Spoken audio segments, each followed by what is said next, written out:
So our next trend is about how contact centers are emerging as the epicenter of organizational analytics. So Louis, as contact centers start to facilitate more and more interactions every day, and given the closeness to the customers' hearts and minds, how do you see this shaping contact centers' role within the overall organization? Yeah. Well, look, as we all know, during the pandemic, the amount of commerce and the amount of buying and shopping and activity that was done online just exploded, went up a lot, right? People were trapped in their houses, and it was really the only way that they could get to the goods and services that they needed. So obviously they went online, and that pulled a lot of conversations that were previously happening in the storefront, pulled them out of the storefront, and brought a lot of them into the contact center. So the explosion in e-commerce actually had a pretty big impact in the volume of interactions that were going through the contact center. And as we were discussing previously, this obviously increased the volume of data, and it increased the need for interactions analytics.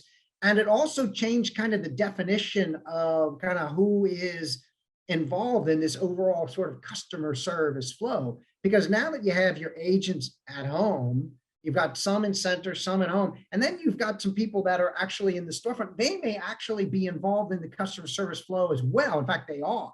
And so now you've got these kind of virtual components to the contact center, and roping them into this overall customer service flow is just sort of the natural extension of how business has evolved, right? More e-commerce, more communication in the contact center, more integration between at home and in the store, more fluidity, more flexibility into what is ultimately a customer service model, a seamless customer service model, making all these pieces come together in a seamless way so that customer to consumer, doesn't matter how they're interacting with you, has a positive experience. So do you feel like that the data gleaned as this evolution continues will help, for instance, parts of the sales and marketing organization?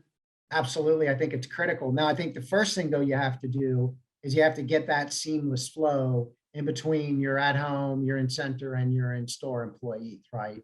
But now, once you've done that, you do have a bigger, richer data set. And we've been talking about the data set from a point of view of performance management, compliance, quality management, sort of the supervisor's role, the contact center management role.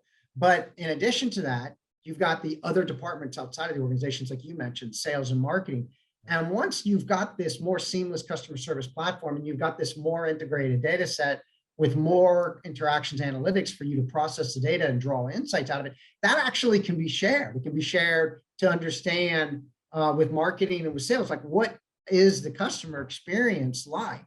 Like, what are some of the segments that are really, enjoying your services, and what are some of the segments of your population that maybe aren't having as good of an experience, and what are some of the opportunities, what are some of the changes, what are some of the intents, like why are people calling, how is that changing, how is that evolving? So it actually becomes a once you've gotten this new, more seamless, integrated customer service platform, it's now created this new data set, and this new data set is just an opportunity. It's an opportunity for the contact center to actually be more strategic, a more strategic part of how sales and marketing operate.